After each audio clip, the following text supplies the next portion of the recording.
واڑی حسینیانی پجے ون پھل نت نوا تھائے واڑی حسینیانی پجے ون پھل نت نوا تھائے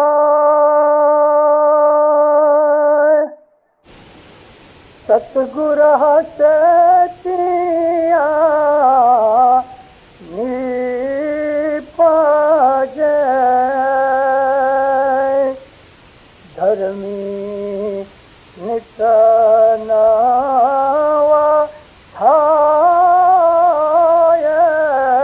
پرتاک پاتر میں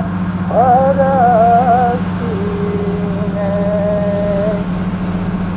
میں پوجون پائے چود بھون تانو اے دھنی پر گھٹ کے جو گماہے پرتا کپانے پرسینے مولانا حضرت امام پہ صورت پڑھو ممینو اللہم صلی اللہ محمد وعلیہ واڑی ہسے تیاں سینچ سے ون پھل نت نوا تھائے ستگر ہسے تیاں نی پجے دھرمی نت نوا تھائے ایک باغ بغیچہ ہو اگر اس کے اندر مالی نہیں پانی دینے والا گارڈنر نہیں اس کی رکھوالی کرنے والا نہیں تو وہ باغیچہ سوکھ جاتا ہے برباد ہو جاتا ہے ایک باغیچے کے اندر یا کسی ہم افریقہ کی زبان میں اس کو شامبا کہتے ہیں باغ باغیچے میں پھل کے جھاڑ ہیں درخت ہیں پھول ہیں جس طرح ایک انسان کی زندگی کے اندر اس کے بدن میں سے بہت سی گندی چیزیں نکلتی رہتی ہیں بال بھی گرتے رہتے ہیں ہماری جو اسکن ہے اس کے اندر بھی لاکھوں سیلز ایوری ڈے ٹوٹتے گرتے رہتے ہیں ناخن نکلتے رہتے ہیں پسینہ نکلتا رہتا ہے ایسا ہی دیندارو ایک باغیچے کے اندر پھل پھول بگڑتے ہیں کملا جاتے ہیں سڑ جاتے ہیں تو جو باغ کا مالی ہے وہ ایک یا تو کوئی کتر لیوے کینچی لیوے یا چھری وغیرہ لے کے اس کو وہ پرون کرتا رہتا ہے کاٹتا رہتا ہے سڑی ہوئی چیزیں نکالتا رہتا ہے اور وہ پھل پھول باغ باغیچہ اچھا رہتا ہے ہرا رہتا ہے اسی طرح سے جو جماعت ہے وہ مولا کی واڑی ہے باغیچہ ہے مولا کے اس باغیچے کے اندر پھل بھی ہیں پھول بھی ہیں کانٹے بھی ہیں باغ باغیچے کے اندر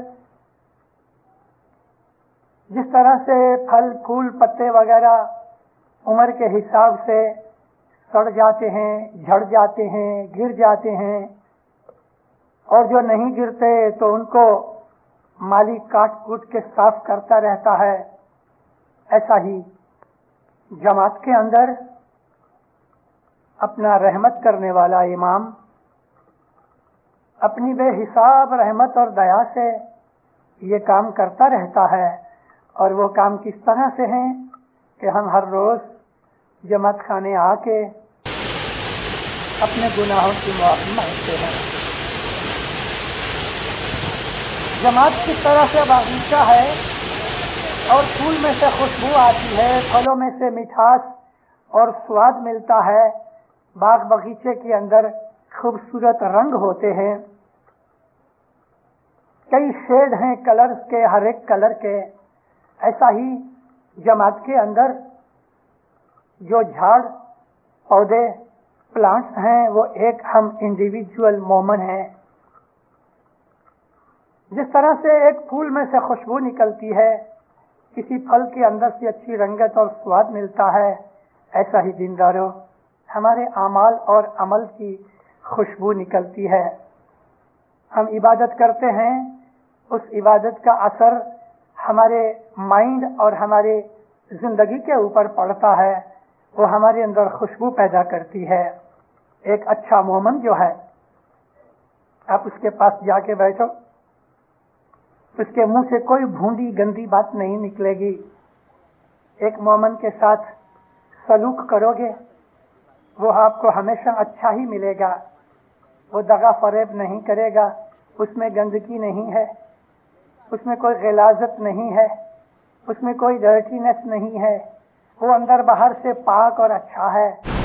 ये उस फूल की तरह है कि दिखने में भी खूबसूरत है और उसको कभी सूंघते हो तो आपका दिल इसकी खुशबू से खुश हो जाता है। मोमन एक फूल की तरह है या मोमन एक फल की तरह है। एक पका हुआ आम ले लो, एक पका हुआ ऑरेंज ले लो, आप देखो उसकी कितनी अच्छी खूबसूरत रंगत है। आप देखो किसी भी फल फूल को उठा के देखो, एक एप्पल ले लो,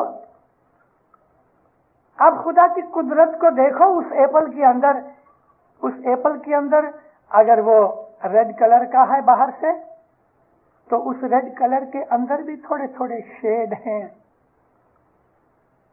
सूंघने से उसमें से खुशबू आती है, खाने से उसमें से स्वाद मिलता है। इसी तरह से एक मोमन मौला की वाड़ी का फल भी है, फूल भी है। फिर उस फल के फूल के साथ पत्ते भी होते हैं। तो जमात के अंदर ऐसे लोग भी हैं कि जो फल भी नहीं है, फूल भी नहीं है, लेकिन खाली पत्ते हैं। ये वो लोग हैं कि न जिनके आमाल अच्छे हैं, न जिन्होंने आमाल अच्छे करने की कोशिश की, लेकिन इमाम के वाड़ी के भले फल फूल न सही, पत्ते तो हैं। ये पत्ते किसी काम के नहीं मगर दिखने में खूबसूरत हैं। ये पत्ते भले खुशबूदार नहीं, शेड तो देते हैं। इसी तरह से जमात के अंदर ऐसे लोग भी हैं, ऐसे जीव भी हैं कि जिन जीवों के अंदर ऐसी कोई ताकत नहीं कि किसी का दिल खुश कर सके। यानी ना तो वो फल है कि खा के स्वाद करके आदमी उसको उसमें से मजा उठा के खुश होए, ना वो गुलाब के फूल की तरह है कि आदमी उसको खुशबू सूंघे तो खुश हो जाए और अपने कोट के लेपल के ऊपर लगाए तो उसको डेकोरेशन मिलती है। लेकिन वो लोग कि जो पत्ते की तरह हैं, उनके जीव ऐसे हैं कि जिन पे असर नहीं होता, न वो फल बन सके, न वो फूल बन सके, लेकिन फिर भी अगर वो चाहे तो शेड दे सकता है, अगर वो चाहे तो खूबसूरती दे सकता है। और उसकी वाड़ी के अंदर ये पत्ते भी काम के हैं। अब मैंने ये बात निकाली फलों की, फूलों की, पत्तों की। अभी मैं आपको इसका थोड़ा सा एक्सप्लेनेशन भी दे दूं। देखो दीनदारों,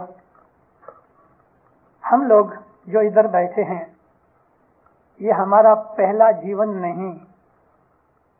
इस वक्त जो हम यहाँ बैठे हैं,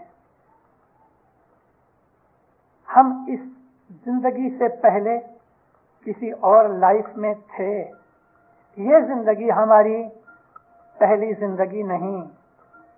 हम इसके पहले जिंदा थे, किसी और शक्ल में थे।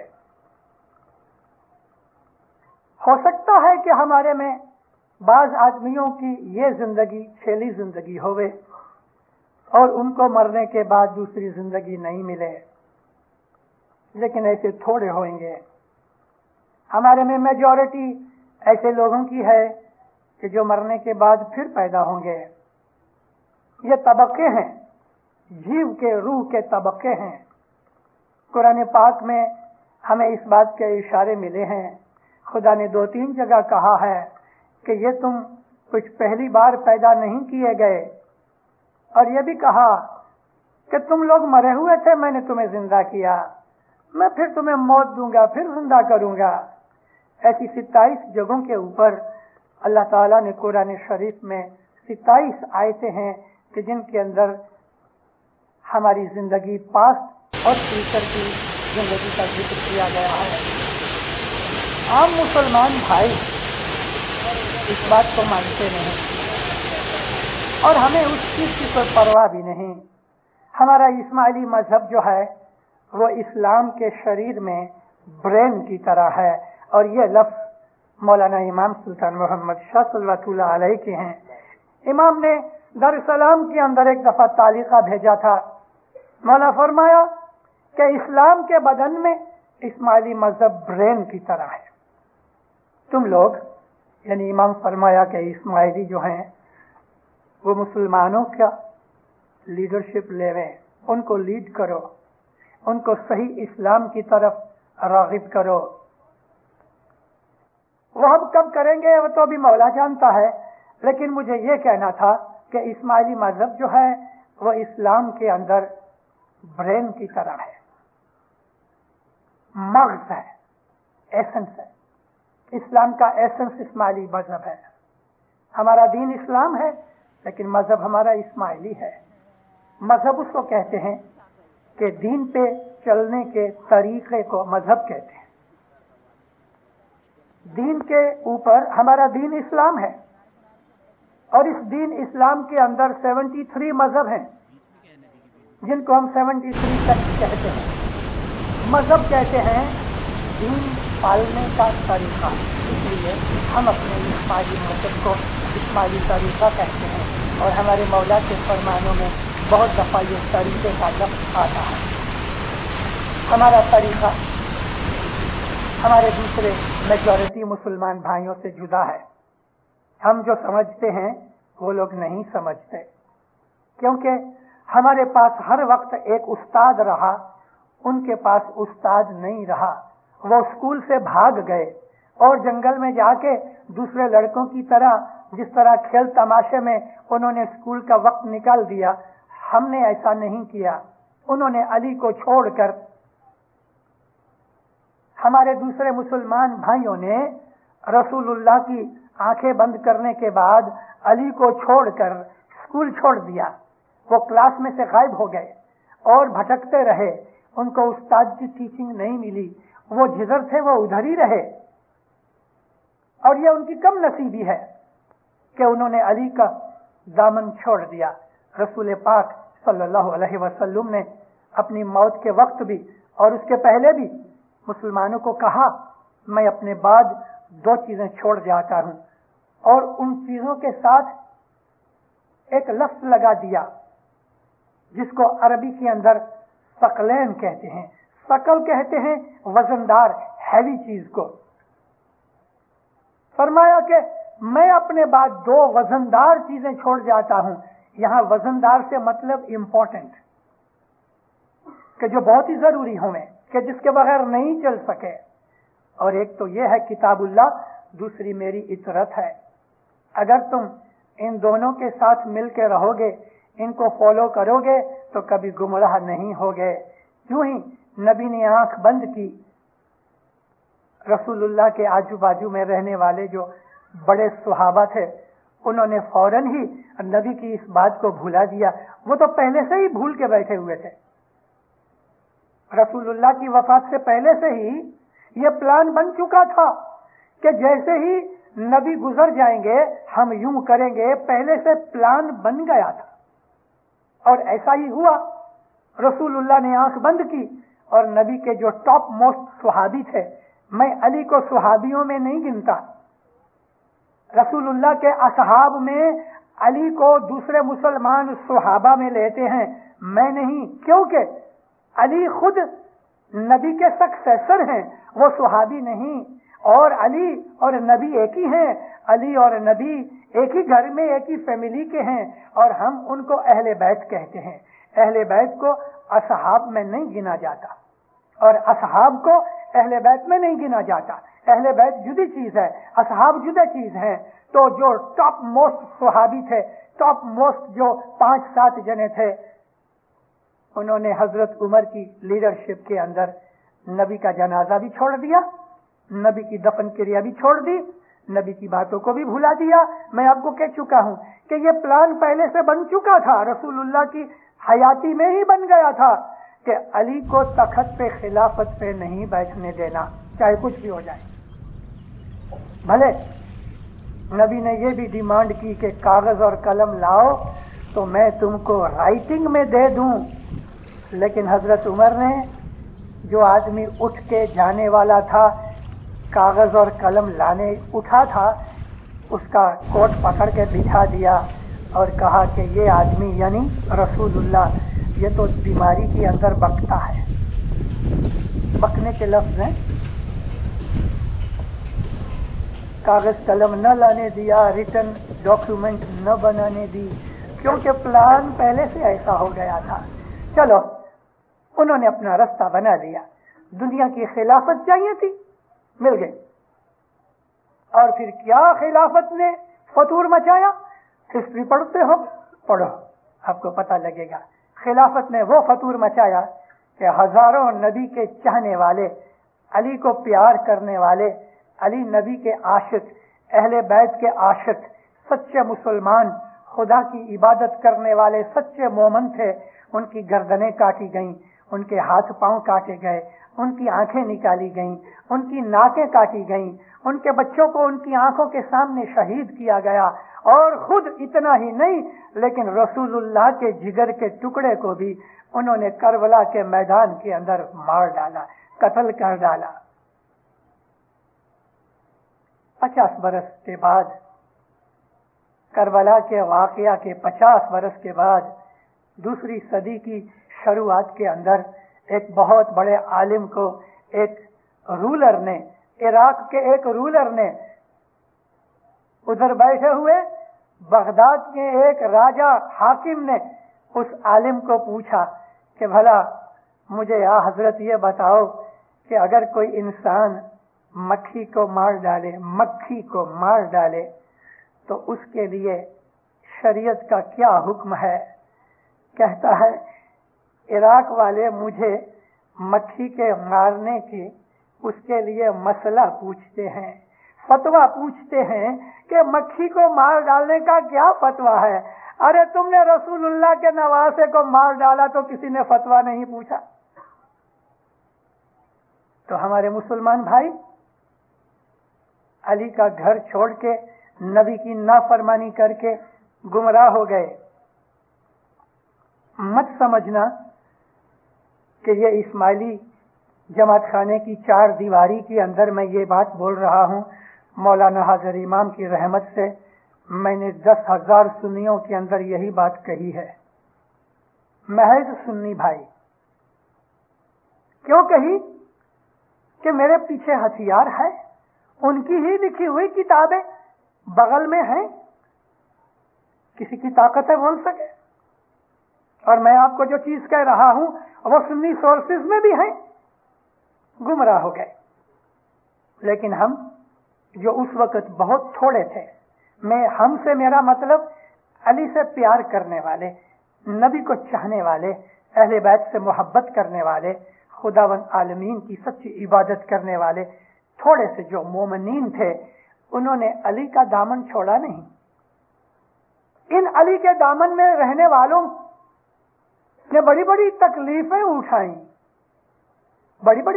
اٹھائیں, اور وہ اپنی تکلیفوں میں, اپنے امتحان میں, اپنے ایگزامینیشن میں پورے رہے. سب کچھ گما دیا, ایمان نہیں گمایا. اور خدا تعالیٰ کا تو ہمیشہ سے کام رہا, خدا اپنی عادت بدلتا نہیں, کبھی بدلے گا ہی نہیں.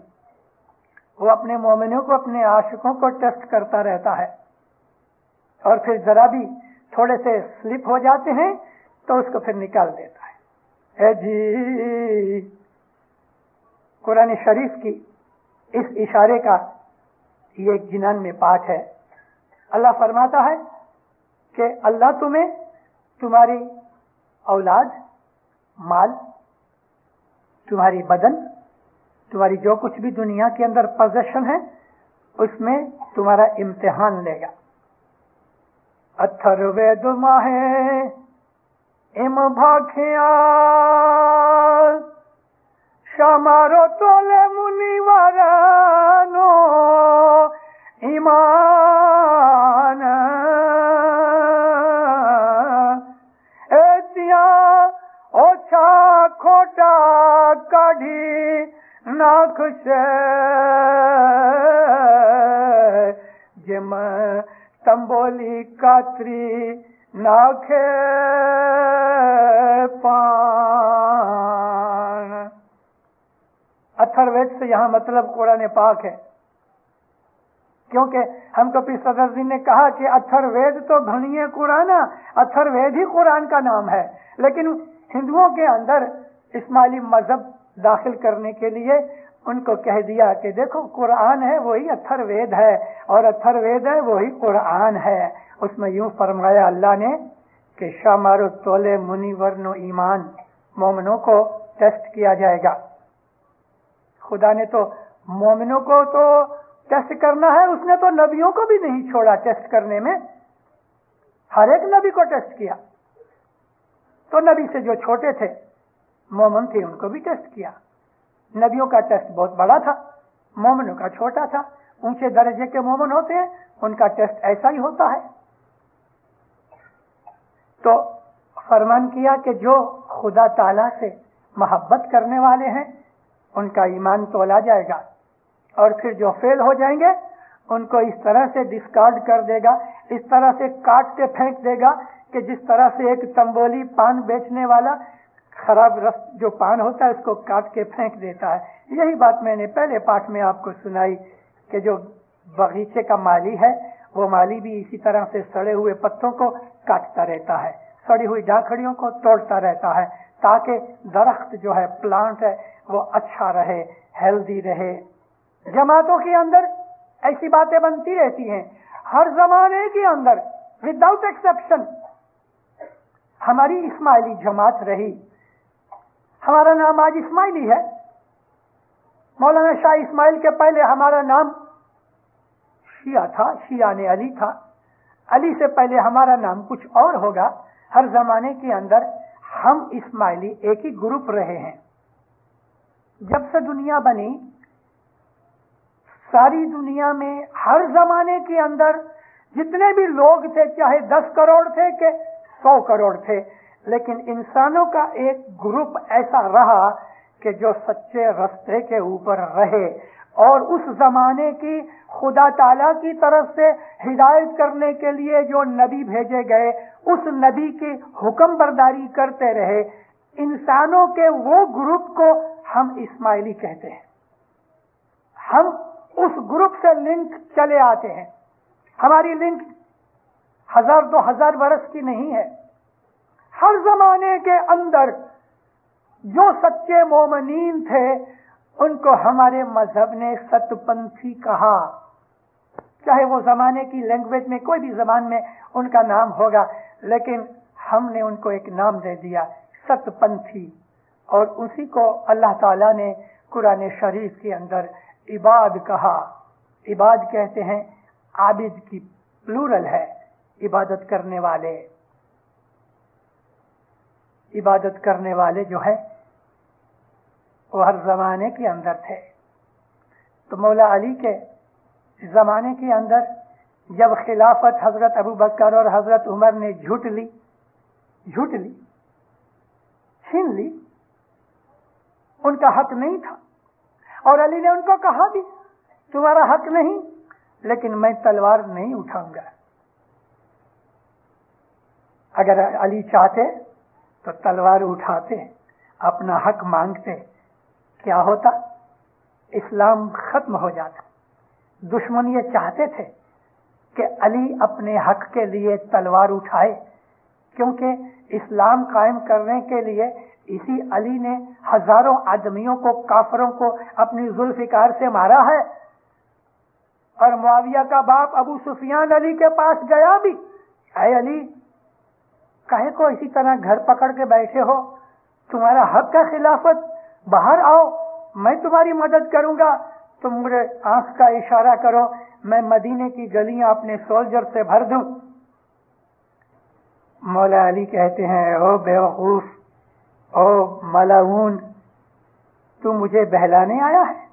मैं तेरी फितरत को जानता हूं। यही अबू सुफियान सारी जिंदगी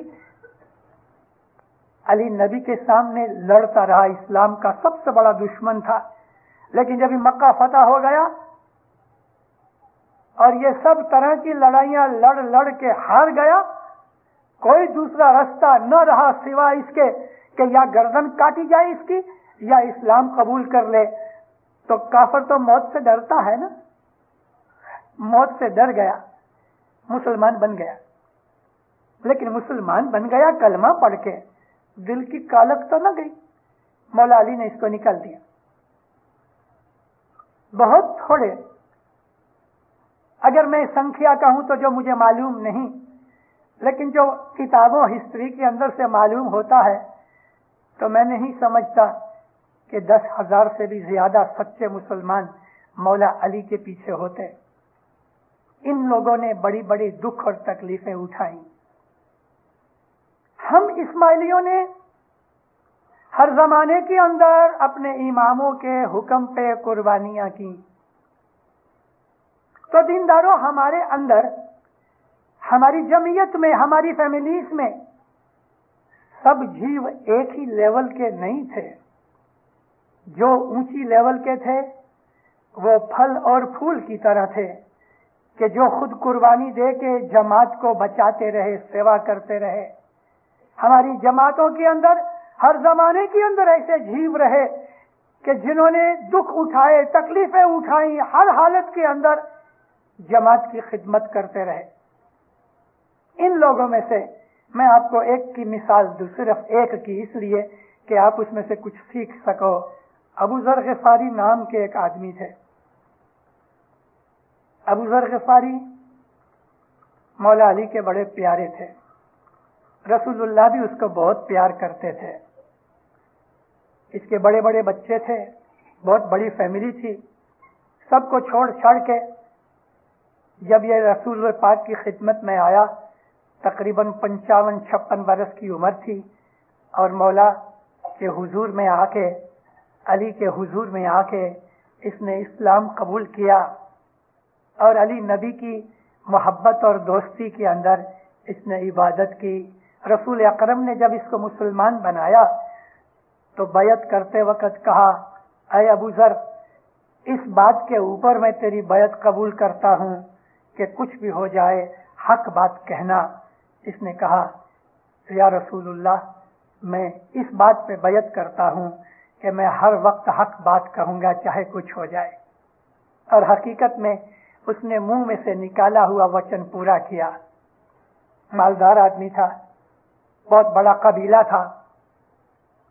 सब कुछ छोड़ के, अपना घर बार छोड़ के, अपनी खेतर छोड़ के, उम्र बड़ी हो गई थी।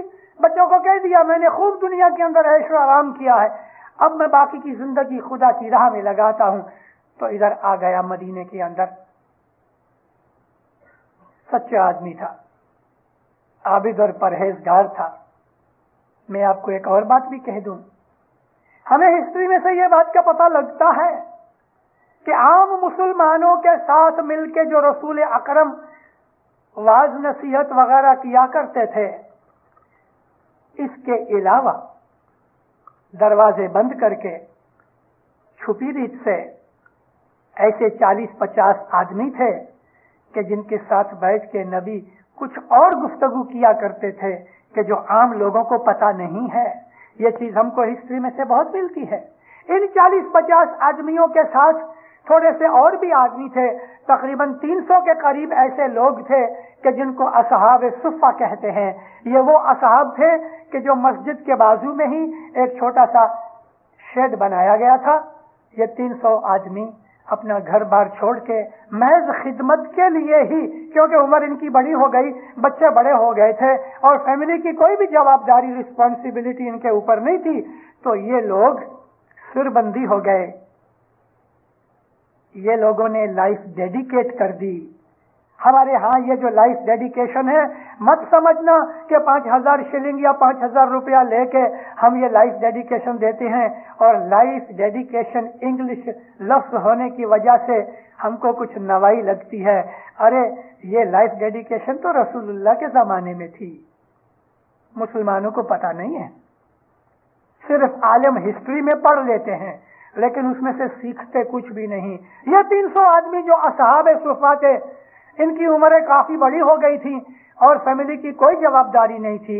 इन्होंने आके रसूलुल्लाह को अपनी लाइफ डेडिकेट कर दी। या नबी, हम आपकी खिदमत के अंदर है, अल्लाह की गुलामी करने के लिए आप हमें कोई खिदमत दो।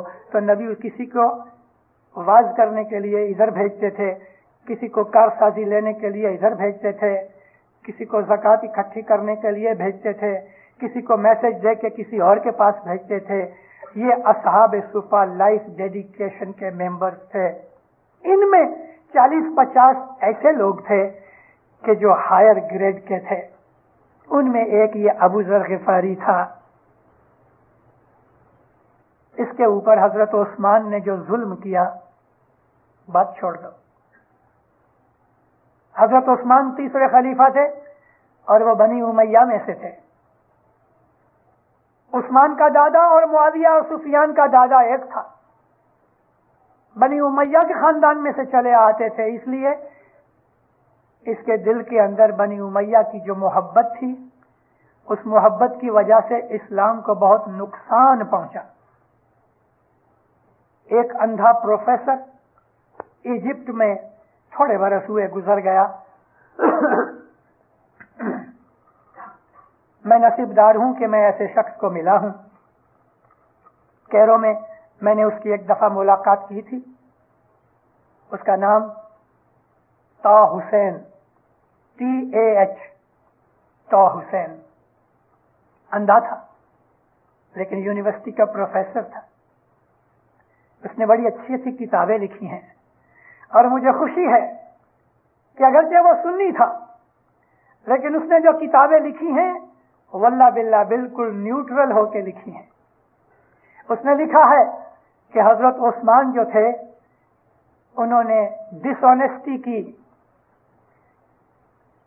उस्मान को उसने इस्लाम का ट्रेटर कहा है, जिसको हम उर्दू में गद्दार कहते हैं। उसने कहा कि ज़कात का माल वो अपने रिश्तेदारों और अपनी बीवियों के ऊपर खर्च करते थे, ज़कात का माल। तो इस हज़रत उस्मान ने अबू ज़र ग़िफ़ारी को लकड़ियां मारी। क्यों मारी? जब इन्होंने बैतुल माल का माल यानी ज़कात का माल, दसवंध का पैसा अपने रिश्तेदारों और अपनी बीवियों के जेवर और दागीने खरीदने में खर्च करना शुरू कर दिया। कोई ना बोला, अबू ज़र ग़िफ़ारी में बोला। और अबू ज़र ग़िफ़ारी ने वादा किया था कि या नबी, मैं हक पे रहूंगा, सच बोलूंगा। उसने परवाह न की खलीफा की, और जब खलीफा को कहा तो खलीफा ने लकड़ियां मारी। लकड़ियां खा के भी उसने कहा कि ऐ खलीफा, मैंने जो कहा है वो सच्चा है, चाहे तू मुझे मार डाले। इसने उसको ऊंट के ऊपर बिठा के मुआविया के पास भेज दिया, और वो ऊंट के जो कार्गो का ऊंट था, सवारी वाला ऊंट नहीं था, दोनों टांगे जख्मी हो गई। मुआविया ने वहां रखा, इसको तंग किया, मारा पीटा, और फिर उसको वापस उस्मान के पास भेज दिया। उस्मान ने फिर मारा पीटा और उसको जंगल के अंदर अकेला छोड़ दिया, जहां बिल्कुल भूखे प्यासे, कोई भी शेड के बगैर डेजर्ट के अंदर अबू ज़र ग़िफ़ारी मर गए। मैं डिटेल्स नहीं दे रहा आपको, लेकिन मैं जब ये सारी डिटेल्स पढ़ता था तो सदमे से रोता था कि मौला के आशिकों को दुनिया में कितनी तकलीफें होती हैं। अब वाड़ी की तरफ वापस आओ। पका हुआ आम दरख्त के ऊपर लगा है। लड़के आते हैं, एक पत्थर उठाते हैं और उसको मार के तोड़ लेते हैं, खा जाते हैं। ये आम अपनी जिंदगी बर्बाद कर लेता है, खत्म करता है, लेकिन उस लड़के के पेट में खुशबूदार ताकत देने वाला विटामिन से भरा हुआ रस बेचता है। एक मोमन दुनिया के अंदर कुछ काम करता है, किसी के काम आता है। मोमन के अंदर सेल्फिशनेस नहीं होती। मोमन दुख उठा के भी दूसरे का भला करता है। मोमन दुख उठा के भी उस आम की तरह, पत्थर खा के आम जख्मी हो गया, लड़के ने पकड़ के उसको चूसना शुरू कर दिया। फिजिकल जिंदगी उस आम की खत्म हो गई, लेकिन उसकी कुर्बानी देखो कि यह खुशबूदार रस बच्चे को ताकत देता है, बच्चे को पोषण देता है। उसको मोमन ऐसे होते हैं कि जो दूसरों को हमेशा उठाते रहते हैं, पालते रहते हैं। गटपाट के एक गिनान है, बैठा गिनान, उसके अंदर एक लफ्ज है, एक पाठ का छोटा सा टुकड़ा है जी सतना रे साधु धर्म ना बेलिया। सतना साधु धर्म ना बेलिया। ईमान के जो साधु हैं, जो सच्चे मोमन हैं, वो धर्म को प्रोटेक्ट करने वाले उसके साथी होते हैं कि धर्म को किस तरह फायदा पहुंचे, दीन की इशायत किस तरह से होवे, हक किस तरह से फैलता रहे। दुनिया के अंदर जिस तरह शैतान का ये काम है कि वो खुदा के खिलाफ बदियां फैलाता रहे, गंदगी फैलाता रहे, अधर्म फैलाता रहे, नास्तिकवाद फैलाता रहे। अरे दीनदारों, उस शैतान के सामने ये अल्लाह की फोर्स है जिनको हम आबिद कहते हैं, मोमन कहते हैं, हक परस्त कहते हैं, कि वो शैतान के इस प्रोपेगेंडा और उसके ताकत के विरुद्ध में दीन फैलाते रहते हैं, नेकियां फैलाते रहते हैं, अच्छाइयां फैलाते रहते हैं, दुख उठाते रहते हैं, खुदा ताला के रास्ते में लड़ाई लड़ते रहते हैं शैतान के विरुद्ध में। इसी का नाम अल्लाह ताला ने कुरान शरीफ में जिहाद लिखा है। ये ईरान जो आज लड़ रहा है उसको वो कहते हैं जिहाद। अरे तुम तो मुसलमान को कत्ल कर रहे हो। इराक वाले ईरान को कत्ल करते हैं तो कहते हैं ये जिहाद है। ईरानी है वो इराकियों को कत्ल करता है तो कहता है जिहाद है। क्या ये खुदा की लड़ाई है कि मुसलमान मुसलमान को मारे? लड़ाई तो ये है कि तुम शैतान की फोर्स का सामना करो, गंदगी बंद कराओ, नास्तिकवाद बंद कराओ, खराबियां, बुराइयां, बदियां, गुनाहों को रुकवाओ। ये हमारी इबादत है और ये हमारा काम है। इस्माइलियों ने हमेशा ऐसा ही किया है कि इस्माइली लोग हक परस्ती के ऊपर रहे, इशायत इस्लाम का काम करते रहे। और वो काम सिर्फ ये नहीं कि मेरी तरह खड़े होकर वाज कर लिया और पूरा हो गया, बल्कि वाज करने वाला, इबादत करने वाला, उस आदमी का अंदर बाहर एक जैसा होता है। एक इबादत करने वाला जो आदमी है वो इबादत करे, वाज करे, नसीहत करे, नेक नसीहत करे, किसी की मदद करे, किसी की खिदमत करे, मगर उसके साथ उसका ज़ाहिर बातुन एक होना चाहिए। हम इस्माइली मजहब के अंदर आके हमारी दुआ बंदगी जो जमात खाने के अंदर है, या बहुत से भाई बहन सुबह आते हैं तो ये समझ लेते हैं कि हमारा मजहब पूरा हो गया। दीनदारों, इतना काफी नहीं है। आप 3 वक्त की दुआ पढ़ लो, इतना काफी नहीं। ये तो बच्चे भी करते। आप हर रोज जमात खाने आ जाते हो, इतना काफी नहीं। काफी से ज्यादा हमारी मेहनत ये होनी चाहिए कि हमारा मजहब मजबूत हो, हमारा ईमान मजबूत हो। जो जमात खाने नहीं आता उसको लेके आओ, लेकिन खुद आवे तो हम किसी को कह सके कि तुम जमात खाने आओ। मैं ही जमात खाने नहीं आता तो मैं दूसरे को क्या लाऊंगा? हमारा ईमान मजबूत होना चाहिए और हम दूसरों के ईमान को मजबूत करें। मजहब का फैलावा ये है, इसका नाम है जिहाद, जिसको हम दीन की लड़ाई कहते हैं, जिसको हम रिलीजियस वॉर कहते हैं। खुदा की लड़ाई। खुदा की लड़ाई ये है, नेकियां फैलाओ, नेकियां करो, बदियों को रोको और खुद भी बदी ना करो। अब दीनदारों, इतनी बातें कर लेने के बाद मैं आपको किसी और साइड पे ले जाना चाहता हूं।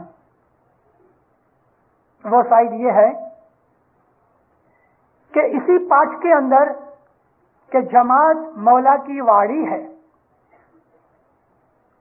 जो हमेशा माली के साथ माली की मदद और देख रेख के नीचे वाड़ी बगीचा हरा भरा रहता है। तो फरमाते हैं इसी तरह से जमात वाड़ी है और गुरपीर जो है वो हमेशा नवे नवे धर्मी बनाता रहता है। धर्मी नित नवा था। हम जरा सुस्त हो जाते हैं, कोई तालिका आ जाता है, कोई मिशनरी आ जाते हैं, कभी खुद खुदावंद मौलाना हजर इमाम आ जाते हैं, तो हमारा ईमान फिर से ताज़ा हो जाता है। जिस तरह पानी के छींटे डालने से ग्रीनरी हरी फ्रेश हो जाती है, वेजिटेशन के ऊपर पानी के छींटे डालो फ्रेश हो जाती है, ऐसा ही आवाजें जो हैं वो पानी के छींटे हैं, गिनान है वो पानी के छींटे हैं, फरमान है वो पानी के छींटे की तरह है। आवाज तो आप समझते हैं, फरमान भी समझते हैं, लेकिन एक कम नसीबी हो गई गए 25-30 बरस के अंदर कि दिन ब दिन हमारे लोगों के अंदर गिनान से प्यार घट गया। एक वजह तो ये कि भाषा गुजराती घट गई और गुजराती जबान भूलते जाते हैं, इस वजह से हमने गिनानों को समझना भी भुला दिया। दूसरी कुछ और भी फिजिकल वजह हो गई कि बाज़ जगह के ऊपर गिनानों के साथ दुश्मनी की गई, गिनानों को मिटाने की कोशिश की गई, गिनानों के हाथ पांव काटने की कोशिश की गई, गिनानों को जलाने की कोशिश की गई, गिनानों का मुंह बिगाड़ने की कोशिश की गई। किसी ने गिनान का नाक काट डाला, किसी ने गिनान की आंखें निकाल डाली, किसी ने गिनान के कान काट डाले, किसी ने कोई उंगली काट डाली, और इस तरह से आहिस्ता आहिस्ता गिनानों के शब्दों में भी फेरफार हो गए, गिनानों के बोलने में फेरफार हो गए, गिनानों के राग रंग में फेरफार हो गए। लोगों के अंदर से गिनानों की समझ घटती गई और गिनानों में जो छुपा हुआ खजाना था वो जमीन के अंदर इस तरह से पड़ा रहा कि जैसे एक छोटी सी लोहे की पेटी में हीरे जवाहरात रख दो और उसके ऊपर थोड़ी मिट्टी डाल दो, आहिस्ता आहिस्ता आहिस्ता आहिस्ता धूल मिट्टी बढ़ती गई, और जैसे जैसे धूल मिट्टी बढ़ती गई तैसे तैसे वो खजाने की पेटी नीचे नीचे नीचे दफन होती गई। गिनानों की यह खजाने की पेटी रोज बरोज धूल मिट्टी में दफन हो रही है, और हम लोग उस चीज से महरूम हो गए कि जिस चीज के लिए हमारे इमाम ने इशारा किया कि इस प्रणालिका को जो वंडरफुल है संभाल के रखो, सिर्फ तुम अपने लिए ही नहीं, उन नस्लों के लिए, उन जनरेशंस के लिए येट टू बी बॉर्न। हजर इमाम ने कहा जो नस्लें, जो बच्चे अभी तक पैदा नहीं हुए, उनके लिए ये गिनानों का खजाना संभाल के रखो। मगर हमने गिनानों से दुश्मनी की। हर एक चीज का खुलासा जाहिर में हजर इमाम नहीं दिया करता जब तक कि हम उसके पास जाके कुछ समझाए। तो हमारे गिनानों के अंदर दीनदारों वो बातें रही, वो बातें कि जो हमको जिंदगी गुजारने के लिए मौत के पहले और मौत के बाद की हमारी जिंदगी के लिए जो जरूरी चीजें थी हमको गिनानों में से मिलती हैं। मैं आज आपको, अभी मैंने कहा, एक दूसरी साइड की तरफ ले जाना चाहता हूं। 2-1 बरस पहले मैं यहां आया था, इसके पहले मैं 79 में आया था। 79 और 82 मेरी दोनों मुसाफरियों में कनाडा के अंदर मैंने जमातों का ध्यान खींचा है। आज मैं तीसरी दफा रिपीट करता हूं, मगर कुछ और भी कहना चाहता हूं। हजर इमाम ने उसके जो लफ्ज है वो कभी न लफ्ज आपको कहूं। मौला फरमाया कि जब युगांडा की अंदर खराब हालत हो गई और एशियंस को ईदी अमीन ने निकल जाने के लिए हुक्म किया, तो माँ बाप कहते हैं आई टुक ए कैलकुलेटेड रिस्क। इसने भी प्लान पहले से बना रखा था कि कनाडा के अंदर मेरी जमात जाएगी। अफ्रीका में इमाम सुल्तान मोहम्मद शाह सल्लल्लाहु अलैहि ने 51-52 के अंदर फरमान भेजे काली के मुबारक से कि तुम लोग कोंगो जाओ, और फिर फरमाया कि कोंगो ईस्टर्न साइड में नहीं, अटलांटिक तक पहुंचो। फिर एक तालिका भेजा और इस बात के लिए रिमाइंड कराया और फरमाया कि मैं फ्यूचर में तुमको कहूंगा, ऐसा भी होगा कि तुमको कहूंगा कि क्रॉस द अटलांटिक। इस 51 साल के अंदर बहुत से लोग खास तौर पे तंजानिया से कॉन्गो गए, कुछ रह गए, कुछ वापस आ गए। चलो कॉन्गो के अंदर जमात बड़ी हो गई, लेकिन इमाम जो चाहते थे वो ना हुआ, क्योंकि हम इमाम की बात को समझे नहीं। और उस वक्त कॉन्गो में, बेल्जियन कॉन्गो में जाके जो दुख तकलीफें, एक तो जबान की और दूसरे उधर के हालात की, हमारी मेजॉरिटी लोग वापस चले आए। कोई उजुम्बुरा तक जाके चला आया, कोई बुरुंडी के अंदर ऊपर किसी और जगह चला गया और वापस चला आया, कोई बुकावू तक गया और वापस चला आया। थोड़े से लोग थे कि जो किंशासा तक पहुंचे। अगर हम उस वक्त इमाम की बात को सुन के अमल अगर करते तो दीनदारों, हमें यानी हमको, जमात को तकलीफें कम होती। हमने माना नहीं, अब क्या हो गए? तो मौला इंतजार करते रहे, इंतजार करते रहे, इंतजार करते रहे। आखिर वो वक्त आ गया कि उसने वो कैलकुलेटेड रिस्क लिया और हमको इधर भेज दिया। बहन भाई हमारे कनाडा में आ गए, वस्ती बढ़ती गई, अल्हम्दुलिल्लाह काफी बड़ी जमात हो गई। लेकिन ये जमात अभी भी छोटी है, ये जमात आज भी छोटी है। हम इस वक्त जितने हैं इनसे 3 गुना ज्यादा जमात हमको इधर चाहिए और इंशाल्लाह होगी। मेरी आज की बात बहुत इंपॉर्टेंट है। इंपॉर्टेंट इसलिए है कि मैं अभी वो बात करता हूं कि जो शायद आपके माइंड में कभी नहीं होगी या किसी ने आपको नहीं कहा होगा, मगर मैं अपना फर्ज पूरा कर लूं। कभी ना कभी 10-20 बरस के बाद कोई याद करेगा कि मैंने आपका ध्यान खींचा था। मैंने अपनी वाजों के अंदर गए 5-7 साल से ये कहना भी शुरू किया है, अफ्रीका में भी, इधर भी, कि वो जमाना नजदीक आ रहा है कि जब इमाम ज़मान को दुनिया में एक जबरदस्त लड़ाई लड़नी पड़ेगी। शायद ये जौमा न भी होवे, दूसरा जौमा होगा, शाह करीम का जौमा नहीं होगा, तो इमाम कासिम शाह का शायद जमाना होवे। अभी नहीं बात बनेगी, मगर 125 साल के बाद ये बात बनेगी। हमारे पीरों ने जो गिनानों में लिखा है वो सच लिखा है, और मैंने गिनानों के ऊपर जो कुछ भी अभी थोड़े से मैंने रिमार्क्स किए हैं, उसमें मेरा मकसद था और वो मकसद अभी कहता हूं आपको।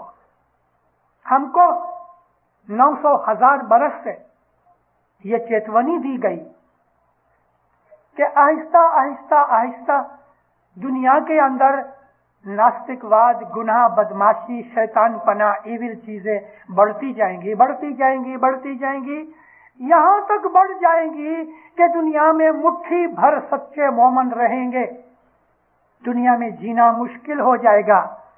जो सच्चे मोमन होंगे वो दुआएं करेंगे कि ऐ अल्लाह, अब दुनिया में नहीं रहा जाता, ऐसी हालत हो जाएगी। और हमारे पीरों ने इतना भी कहा है कि 2.5% दुनिया के अंदर, दुनिया की आबादी का हिसाब करो तो 2.5% ही सच्चे नेक और मोमन होंगे। कभी 1 अरब की 1 बिलियन की आबादी होगी तो 100 करोड़ में से सारी दुनिया के अंदर 2-2.5 करोड़ नेक और अच्छे लोग होंगे। इस्माइली नहीं, नेक और अच्छे लोग हर कौम के अंदर हैं।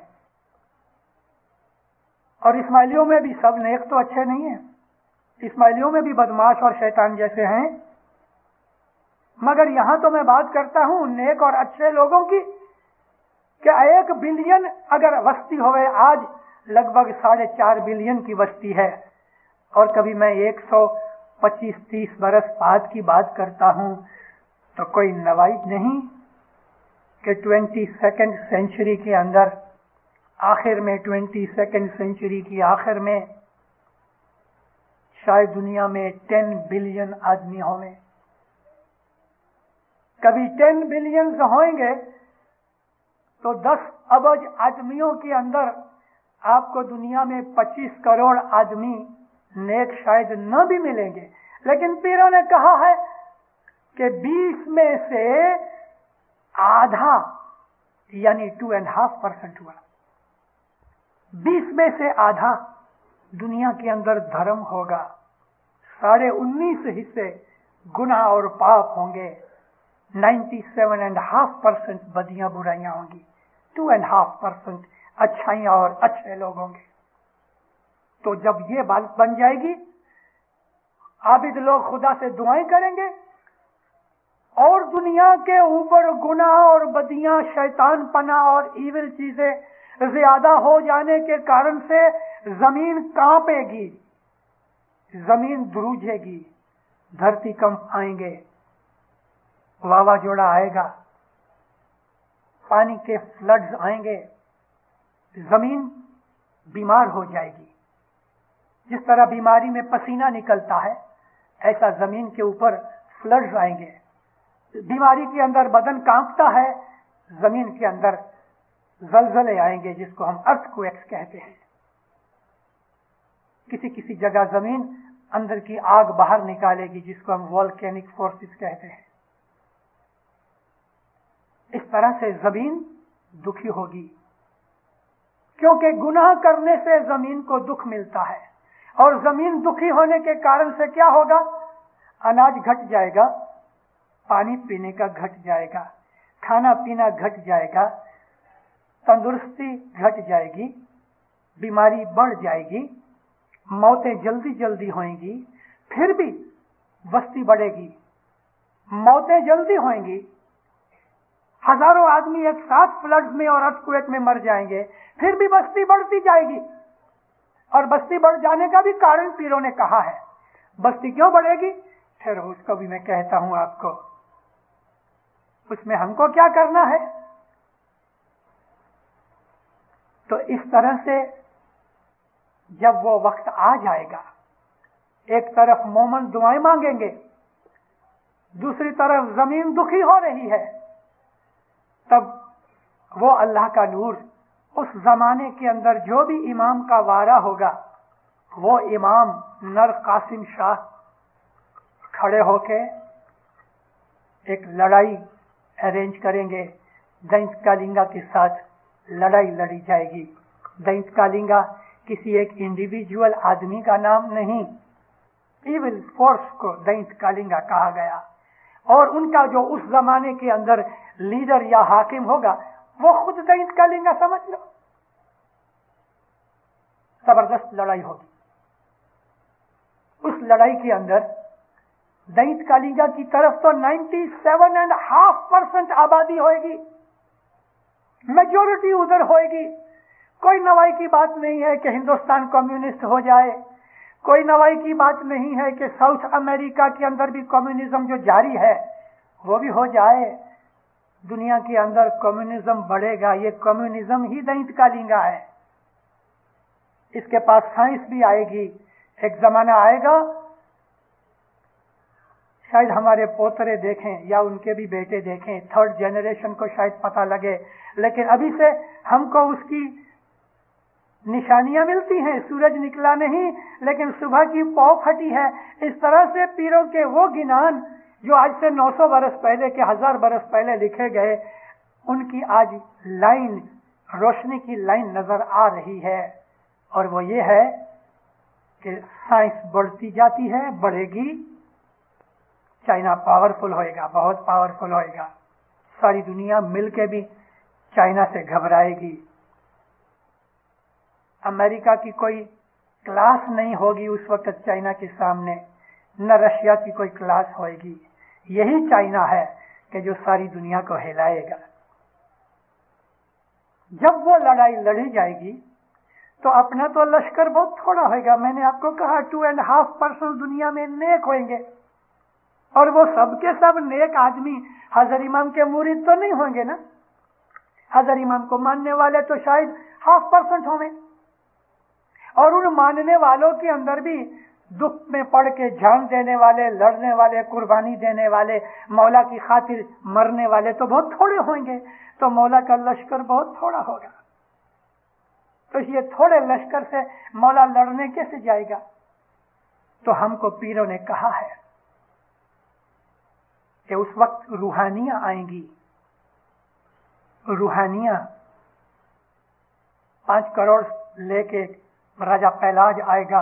हिंदू नाम सुन के हमारे बहुत से भाई भड़कते हैं और खास तौर पे पाकिस्तानियों को हिंदू नाम से नफरत हो गई है, मगर गिनानों के अंदर हिंदू नाम नहीं, आप राजा पहलाज की जगह कुछ और रख दो, पहलवान खान रख दो।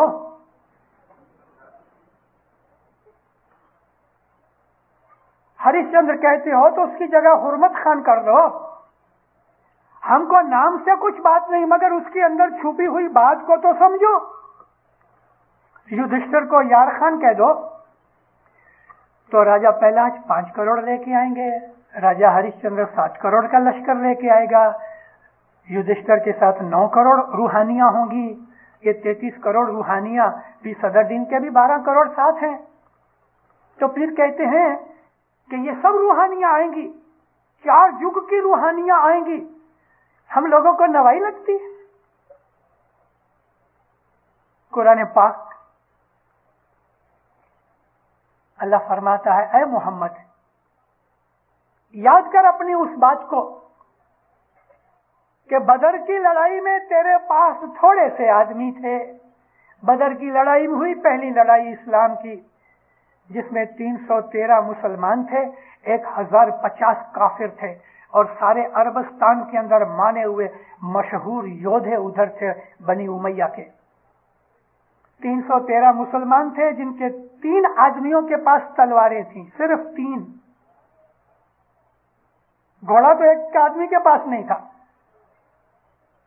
कई आदमियों ने लड़ने के लिए लोहे के डंडे उठाए, किसी ने लकड़ी उठाई, किसी ने झोली में पत्थर भर लिए, और कुछ ऐसे भी थे कि ऊंट के पांव की हड्डी लेके आए लड़ने के लिए बदर की लड़ाई में।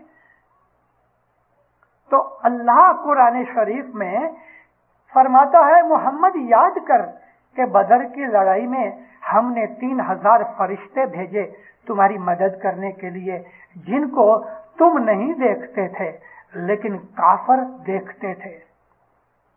वो फरिश्ते जो अल्लाह ने मुसलमानों की मदद के लिए भेजे, अल्लाह फरमाता है कि मुसलमानों को फरिश्ते नजर नहीं आते थे लेकिन काफरों को नजर आते थे। बदर की लड़ाई में अगर खुदा ने फरिश्ते भेजे थे तो हमको नवाई लगती है कि उस बड़ी लड़ाई के अंदर रूहानियां आएंगी। इन्हीं रूहानियों को फरिश्ते कहते हैं ना, रूहानियां आएंगी। सिर्फ बदर की लड़ाई में नहीं, खंदक की लड़ाई में भी अल्लाह ने फरमाया मैंने फरिश्ते भेजे थे। इस्लाम की लड़ाइयों में खुदा ने रूहानियां भेजी थी मुसलमानों की मदद करने के लिए। यहां भी ऐसा होगा कि जब इमाम ज़मान, उस जमाने का इमाम, जब ये जबरदस्त लड़ाई लड़ेगा, दैत कालिंगा को दुनिया में खत्म करने के लिए उठेगा, जिसको क्रिश्चियन लोग ख्याल कर रहे हैं कि जीसस वापस आएगा, हिंदू कहते हैं नकलंकी अवतार जाहिर होगा कि जो दुनिया में से अधर्म मिटाएगा, और ये मुसलमान किसी मेहदी का इंतजार करते हैं। अरे वो यही होएगा जो आज हमारे पास बैठा है, जिसको लोगों ने पहचाना नहीं लेकिन हम जानते हैं कि कौन आएगा। और उस वक्त 4 युग की रूहानियां यानी फरिश्ते, वो मोमन के जो गुजर चुके हैं अमाल अच्छे करके, इबादत करके, और फरिश्ते बन गए हैं, आलम रूहानी के अंदर हैं, उन फरिश्तों को, उन रूहानियों को खुदा हुक्म करेगा कि दुनिया पे जाके मोमिनों की मदद करो। और ये जो पीरों ने लिखा है कि 33 करोड़ देवता या रूहानियां आएंगी, तो वो कोई झूठी बात नहीं है, वो आएंगी। और दीनदारों, कई रूहानियां, वो रूहानियां कई उस वक्त रूहानी आलम में आएंगी, लेकिन कई बड़ी बड़ी रूहानियां दुनिया में जन्म लेंगी। दुनिया में जन्म लेने की बात जब आई तो अल्लाह ताला ने एक जगह यह भी कहा है कि इंसानों की मदद के लिए हम जो दुनिया के अंदर नबी भेजते हैं, तो कभी कभी हम फरिश्तों में से नबी बना के भेजते हैं। अभी नबी बना के भेजते हैं तो किस तरह से भेजते हैं? जन्म लेते हैं तो ना, नबियों ने तो जन्म लिया ना। अल्लाह ताला कुरान पाक में फरमाता है कि बहुत से फरिश्तों को हमने नबी बना के भेजा, तो वो फरिश्तों ने जन्म लिया, इंसानी रूप में पैदा हुए। तो कभी आज हम ये बात माने इसी तरह से जैसे अल्लाह फरमाता है, अगर हमको पीर कहे कि वो बहुत सी बड़ी बड़ी रूहानियां दुनिया में जन्म लेंगी तो कोई नवाई नहीं, क्योंकि अल्लाह ने कुरान में उस चीज का इशारा किया है। तो मोमिनो, उस चीज के लिए इंतजार करो। भले हमारी 3rd या 4th जनरेशन में वो बात बनेगी, लेकिन आज हमको क्या चाहिए? आज ये चाहिए कि हम इमाम ज़मान के मजहब की मदद करने के लिए जो कुछ हमसे बन सके हम करें। देखो, कनाडा के अंदर इतनी बड़ी धरती है। एक तो कनाडा की खुद की कनाडा की वस्ती जो है बहुत कम है, हार्डली 23 मिलियन है। दूसरा, हम इधर आए हैं, हमारी नवी जमात इधर बनी हुई है। मोमिनो, कनाडा की जमात को बहुत काम करना है। नेक्स्ट 100 इयर्स, बल्कि इससे भी ज्यादा, कनाडा की जमात को बहुत काम करना पड़ेगा। कनाडा की जमात के ऊपर बड़ी बड़ी जवाबदारियां आएंगी। सारी दुनिया के इस्माइलियों की लीडरशिप कनाडा जमात को लेनी पड़ेगी। इसलिए मैं आज इतनी बातें करने के बाद मैं एक और इशारा करता हूं कि अपनी जमात के अंदर ऐसा मत करो कि हमारी औलाद ना होवे। हर एक इस्माइली फैमिली को कम से कम 1-2 बच्चे जरूर पैदा करने चाहिए, ताकि वो रूहानियां जो दुनिया में आने वाली हैं उनको आने के लिए हम मदद रूप बने। उन रूहानियों को पैदा होने के लिए चांसेस दो। बर्थ कंट्रोल जब तक के बहुत जरूरत ना हो मत करो। और न्यूली वेडिड जो हैं उनको फर्स्ट 3 या 4 या 5 इयर्स के अंदर जरूर बच्चे लेने चाहिए। हमारी वस्ती इधर बहुत कम है। अपनी औलाद को घटाओ मत, हमारा बर्थ रेट इधर बढ़ना चाहिए ताकि वो आने वाली रूहानियां दुनिया के अंदर काम कर सके। इंशाअल्लाह हमारा ईमान इधर बढ़ेगा। इधर बहुत अच्छी अच्छी रूहानियां पैदा होंगी, बहुत अच्छे अच्छे मोमन पैदा होंगे, आबिद होंगे, आलिम होंगे, पावरफुल रूहानियां होंगी। मगर हमको उनके लिए भी मदद करनी है। एक तो ये है, जैसा मैंने आपको कहा, कि हमारा बर्थ रेट ज्यादा होना चाहिए। दूसरा ये है कि इबादत ज्यादा करो, अपनी फैमिली लाइफ मजबूत करो। मैंने पहले ही अपनी आवाज जो इधर डॉन मिल्स में की, इसी दफाई के मुसाफरी में, मैंने इसके ऊपर जोर दिया कि बहुत अफसोस की बात है कि गए 10-12 साल में कनाडा के अंदर हम इंडिया, पाकिस्तान और मेजॉरिटी अफ्रीका के लोग आए हैं। हमारी इधर आके फैमिली लाइफ बिगड़ गई है। मियाँ बीवी लड़ते हैं, महीना 2 महीने शादी भी नहीं चलती। इधर आके हमारे तिलाक ज्यादा हो गए। ये चीज जाहिर करती है कि हम अपने इस्माइली मजहब को समझे नहीं। हमारे अंदर सेल्फिश बना आ गया है, औरतों में भी मर्दों में भी। अकेला रहना ज्यादा पसंद करते हैं, जो हमारे मजहब के खिलाफ है। अपनी फैमिली लाइफ को अच्छा करो, अपनी मैरिज लाइफ को मजबूत करो, अच्छा बनो। हमारे अंदर से बदियां बुराइयां दूर होनी चाहिए और अपने मजहब को समझ के हमें अपना मजहब मजबूत करना चाहिए। हमारी जमात को मजबूत बनाना चाहिए। एक टूटी हुई ईंट होवे, उसको हम चंतर के अंदर कंस्ट्रक्शन में यूज नहीं करते।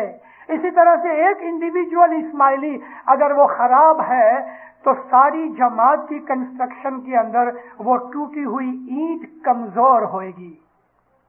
हर एक इंडिविजुअल इस्माइली को अपने आचार विचार, अमल अमाल में, बिहेवियर में, कैरेक्टर में, थिंकिंग में, इबादत में, बंदगी में मजबूत होना चाहिए। एक एक इंडिविजुअल एक एक ईंट के बराबर है और हमारी जमात एक महल की बराबर है, एक आला दर्जे की जबरदस्त कॉलोसल बिल्डिंग के बराबर है कि जिसको हमें रिपेयर करना नहीं बल्कि नवे सर से बनाना है। और हम उसी तरह नवे सर से बनाएंगे। अगर आज हमारी इस वक्त की 1985 की जमात अगर मजबूत नहीं बनेगी तो 2000 के बाद की जमात कमजोर हो जाएगी। हमें मजबूत करना है। तो ये इमाम की वाड़ी है, ये हजरत इमाम का बगीचा है, यानी जमात हजरत इमाम का बगीचा है।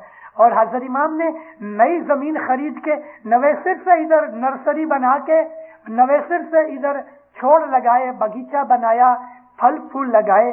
اس کو کھاتر کی ضرورت ہے، اس کو پانی کی ضرورت ہے، اس کو ہر طرح کی پوشن کی ضرورت ہے تاکہ یہ درخت مضبوط بنے اور اچھے اچھے خوبصورت پھل لگے. جماعت میں، کنبوں میں، قبیلوں میں، آپس میں، بھائی بہن میں، باپ بیٹے میں، بھائی بھائی میں، وائف ہسبینڈ میں، ہر لحاظ سے پریم اور محبت بڑھاؤ. ایک دوسرے کی مدد کرو. ایک دوسرے کے لیے دکھ اٹھانا پڑے، ارے بڑی خوشی سے اٹھاؤ، کبھی اس کا بھلا ہوتا ہے. اس آم کو یاد کرو جس کا میں نے ابھی داخلہ دیا ہے کہ آم خود مٹ جاتا ہے لیکن دوسرے کا پیٹ بھرتا ہے، اس کو سکھ اور خوشی اور طاقت دیتا ہے. ہمارا حال ایسا ہے. مولا آپ کو سکھی آباد کرے، ایمان کی سلامتی دے، حقیقتی سمجھ دے، دین دنیا میں آبادی دے. مولا نیک امیدیں پوری کرے، 10 سکریت میں پورا رکھے. مولا فرمان بردار مومن بناوے. مولا اپنی معرفت دے. مولانا حضرت امام روحانی قوت زیادہ کرے. مولا آپ کو اندر باہر نور سے بھر دے. مولانا حضرت امام آپ کی اعلی اولاد کو نورانی بناوے. مولانا حضرت امام دین میں دنیا کے اندر ہر ایک مشکل مصیبت بلا آفت بیماری دفع کرے. مولا آپ کو لمبی تندرستی والی عمر دے. مولا آپ کو کسی کا محتاج نہ کرے. مولا آپ پہ ہمیشہ راضی رہے، آپ کی عبادت کو قبول کرے، آپ کی دعاؤں میں اثر پیدا کرے. مولانا حضرت امام ہمیشہ اپنی چھتر چھایا میں رکھے. زہر باطن دی دعا کرے.